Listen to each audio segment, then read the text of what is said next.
Sports. It's who we are. It's what we do. It's how we roll. It's wins and losses, highs and lows. It's effort, respect, and dedication. The High School Sports Beat. Sports. It's who we are.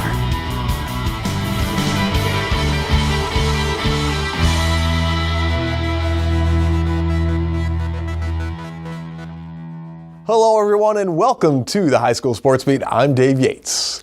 We begin our look at Section 5 sports with the Bishop Kearney Girls Basketball team. The Kings, led by Kevin Shepard, are looking for their 6th sectional title in the last 11 years, and youth is on their side. Here's Paul Gotham.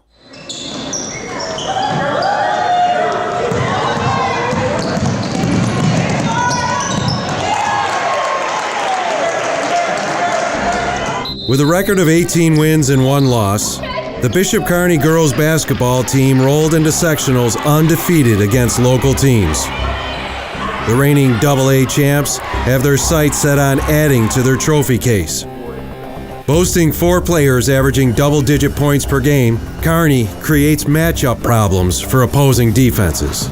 Like, you don't want to be able to be the team where if you stop this person, then you got a good shot. It's like, I've never wanted to have that kind of team.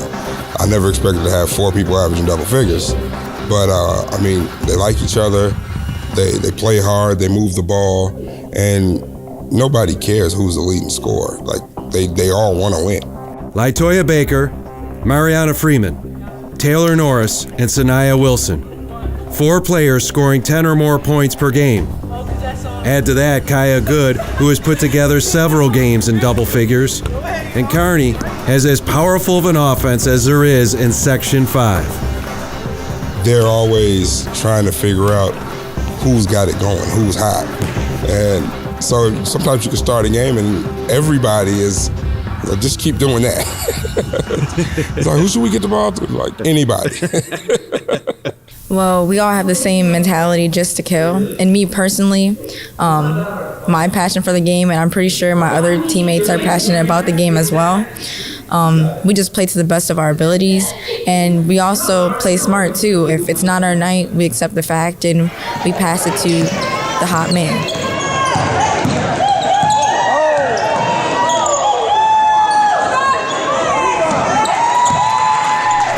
It's an offense that follows the lead of Freeman producing on the perimeter and Wilson scoring from the post. The two have played together since 4th grade. Yeah, it really just helped build chemistry between us, and especially considering that we go to the same high school now, it just made or helped our team to become that much better since we already developed that chemistry. And same with Camille and Kaya, we've also played with them, and that just helped our team become that much better. Times get tough, like if they're struggling, you know like where to pick them up at. So like if I was having like a tough time like scoring or something, like Mariana would find her way to a spot that she know that I could find her, so I can give her the ball so that she can score, and vice versa. They're the perfect yin to the other yang, like, and they're great friends, and they've been playing together for even before me. So they know each other a little better than I know them. But again, they're very competitive, they want to win, and they know we're not successful without one or the other. We need them both, and we need them both at their best. BK endured a late season test that was out of the ordinary. With games needing to be rescheduled, they finished the regular season with 6 contests in 7 days. These weren't just any contests, though. The Kearney girls went head-to-head with 3 state-ranked teams during that stretch. They also had to play rival and double-A contender Our Lady of Mercy twice. BK won all 6 games by an average margin of more than 15 points per outing. Those 6 games prepared us very well because they were like out of the section, like they were better teams, and they just prepared us like 10 times better than we would just playing 4 games or something like that. 6 games in like a week, that's pretty like amazing. Like our legs are still working. They're very resilient, very competitive, and they don't want to lose. Those 6 games prepared Kearney as they look to win their 6th sectional title in 10 years and continue the quest to hang a 2nd New York State banner in the gym. What would it mean to you in your senior year to be able to put another banner? It would mean everything. Like just winning that senior year. Like we went there last year, Final Four, couldn't pull it off, but like just doing it my senior year would mean everything, leaving a mark on Bishop Kearney. Always playing smart too as we come closer into the sectionals and near the championship and semifinals and whatnot. We're going to be coming across a lot of tough teams, and so in some cases, as we saw in states last year, just having that athleticism wasn't working. We also had to play smart too, so I feel like our main goal coming into sectionals is playing smart and passing it to the person who's been beneficial. That is the goal this year. We are striving for it because we fell short last year, but I feel like we were like a bit inexperienced being on that stage and like in that setting. So the fact that we were there last year, we kind of have like some type of perception on what to expect and understanding that the competition might be a lot harder. So we're just trying to like work harder so that we can get there and make it that far to achieve like winning states. From Ed Natowski Gymnasium on the campus of Bishop Kearney High School, this is Paul Gotham with the High School Sports Beat. Coming up, Paul returns for the Dunkin High School Notebook. We've got that and more when the High School Sports Beat returns.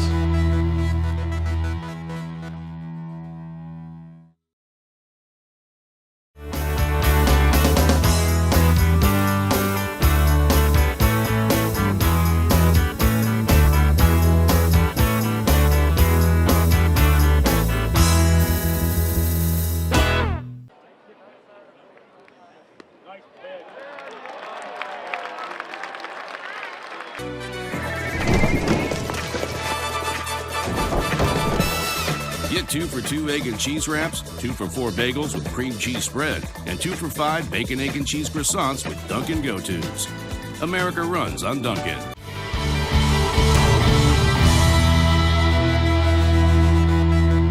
Hello and welcome back to the High School Sports Beat. I'm Dave Yates. It is time now for the High School Notebook brought to you by Dunkin'. America runs on Dunkin'. As always, we are joined by Paul Gotham from pickandsplinters.com. Paul, always fun to go to the website. What do we got on there right now? We had all the coverage from the finals. It'll be down at the Blue Cross Arena.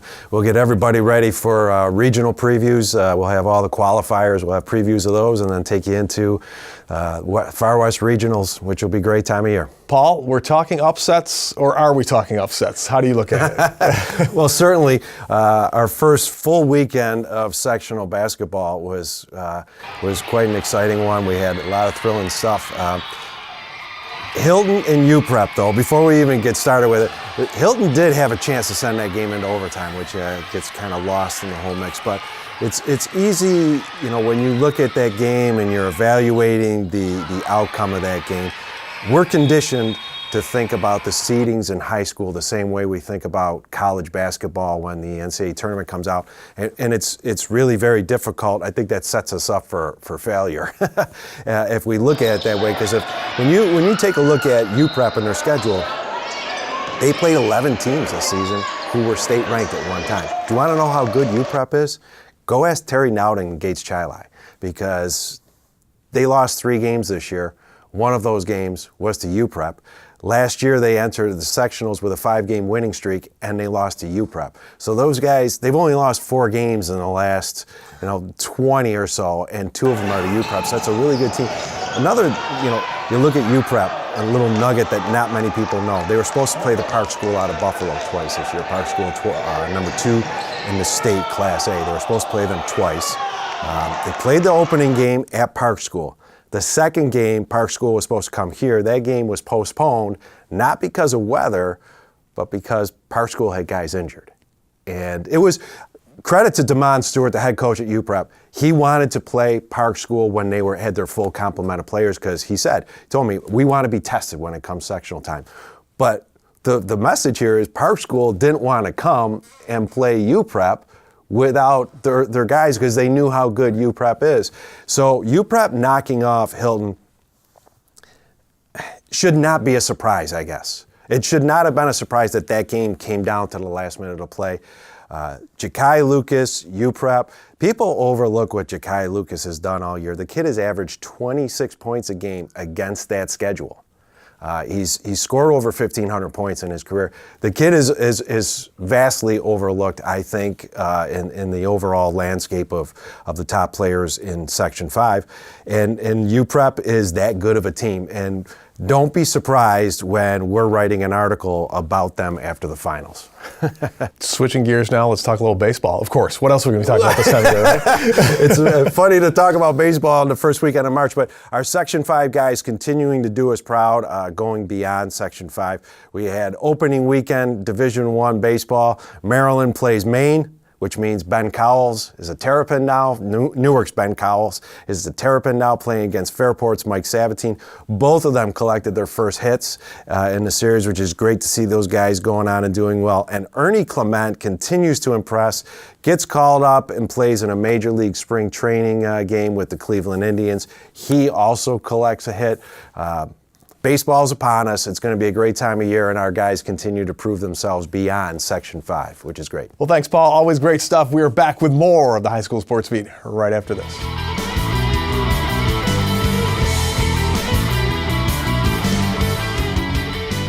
Coming up next, the Making the Grade nominee with Kyle O'Gara, and later, UB basketball's next star from the Rock. We'll have that story when the High School Sports Beat continues.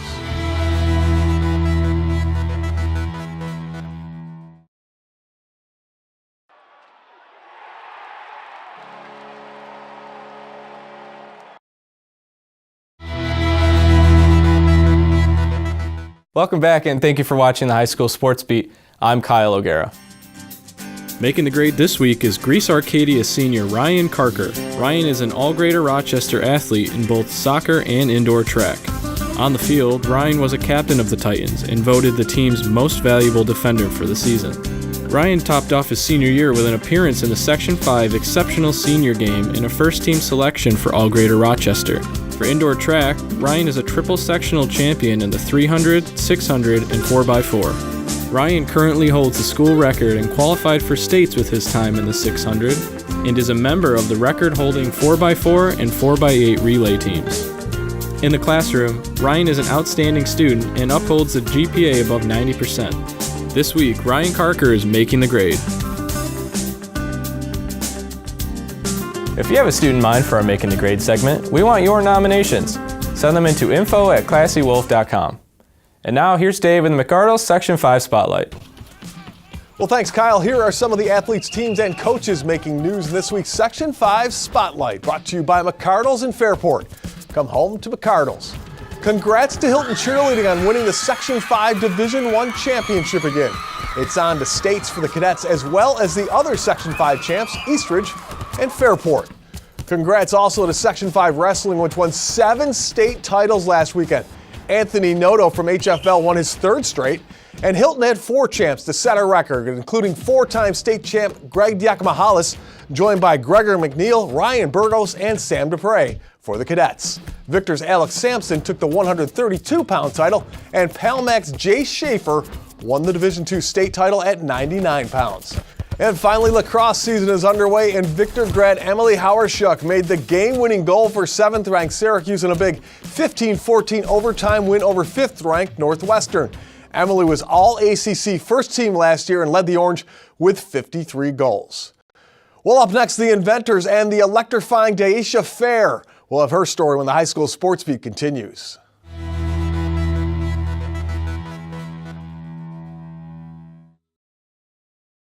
And now to Eichel. He floated one.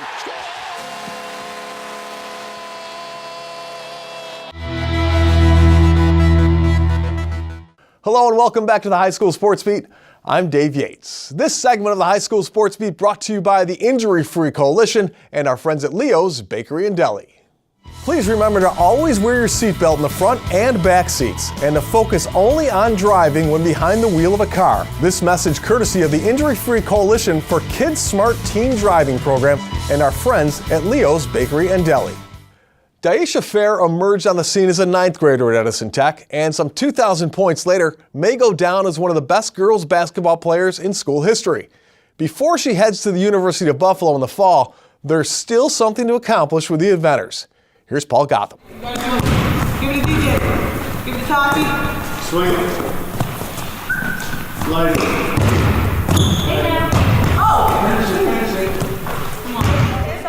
When Jack Palmieri talks about star guard Dyaisha Fair, the Edison Tech girls basketball coach goes beyond the gaudy scoring numbers and highlight real plays. Palmieri sees Fair as his coach on the floor. Yeah, and I mean, it's a great feeling as a coach to know that she'll take care of those kids and she'll get them in the right spots and she'll get them in the right situations where they can score and feel good about themselves and build up their motivation, to play better and do the right things. And it's great to have somebody like that on the court. I think her knowledge base really sets her apart, and the talent and the skills that she has come with that we just kind of built on really sets her apart from people. Her athletic ability is uncanny, and she just she has a great knowledge of the game. I mean, she's a great critic of her own game as well. She knows what she did wrong, when she did it wrong. She knows when other people are in the wrong places. She's just very knowledgeable, so I think that's a big part. She's my coach on the court. It's a role that Fair gladly accepts. I've used my voice more. I try to pick them up when they make a bad shot or a bad play or have their head down. I try to do the best I can to make them feel like they're needed and they're wanted. Her teammates understand what Fair brings to the squad. What sets her apart out on the court as you watch her and compare her to other players? What's different about Dyaisha in comparison to other players? She's not just a player, she's a coach too. Like if we're in the game and we run a play wrong, timeout, she explains it to us. Back. Don't bring the ball down. Oh, okay. Go up. Use the glass. Fair has learned to be critical of herself. That's not always something she has been comfortable doing. She's matured with the game. Like I said, she's a great critic of herself now. She wasn't like that in the beginning. She thought she could do no wrong. But she's really changed, and she's kind of grown with the game. Her first year, we kind of played her off in the wing. She wasn't our point guard, bringing up the ball, commander of the court. She was kind of learning from us, learning from our team, where to be, how to play, and how she was going to fit in to the team. I see that I've become more mature than before. I became more vocal and more of a team player than I was before. Of course, I always used everyone around me and tried to do the best I can to make them better. But since I was a freshman, I was a little selfish then. I really didn't use my voice a lot, and I didn't really think of others. But now it's like I've grown, and making everyone else around me and getting everyone else involved plays a big part. Make no mistake, though, Palmieri understood right from the beginning how much talent Fair had. The coach knew his player had Division I potential. I knew right as soon as I saw her. I knew 4 years ago when I first saw her, she was special. I've been around coaching for 15 plus years, so I've seen what's out there. I've seen the Division I players, and I knew right away that she was special.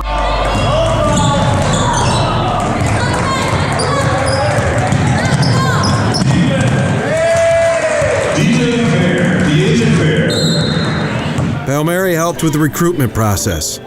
As part of this, he took Fair to camp at the University of Buffalo. And she went to a basketball camp last year after her junior season, and they knew right away. They knew what I knew, that she is special. They called me before I got home from Buffalo, and they said we're going to offer a full scholarship. So they knew right away, and that was touching. For Fair, it was a dream come true to receive a scholarship. I couldn't believe it. I mean, yes, it's always been my dream to play Division I basketball, but getting an offer like to your face was just different. Like, it was a different feeling. Of course, I was excited, but I didn't know how to show it. So it's like, it was good. It was great. Now comes the inevitable as Fair brings her high school career to a close. I've told them all, it's not just her, that this is their senior year, and they got to put it all on the table now. Now is the time. You're never going to get a chance like this again. And in 20 years, you're going to look back and think and wonder what should have happened, and just make it happen. So it's just unbelievable because I was just a freshman. It felt like I was just a freshman yesterday, and it's like I'm playing my final games here at Edison as an inventor, and it's kind of heartbreaking. I'm gonna hit you. Check, rise. From Edison Tech High School in Rochester, New York, this is Paul Gotham with the High School Sports Beat. Tati's not there, Shaq. You guys are there? No. Yeah. Behind you. Wide. Yeah. Right side to that side. So you got the option to go to the corner. Right there, get around there. This one. Get the shirt, shirt. All right.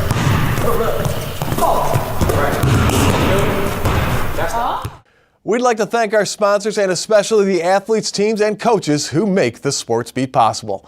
Thanks for watching, and we'll see you again next week.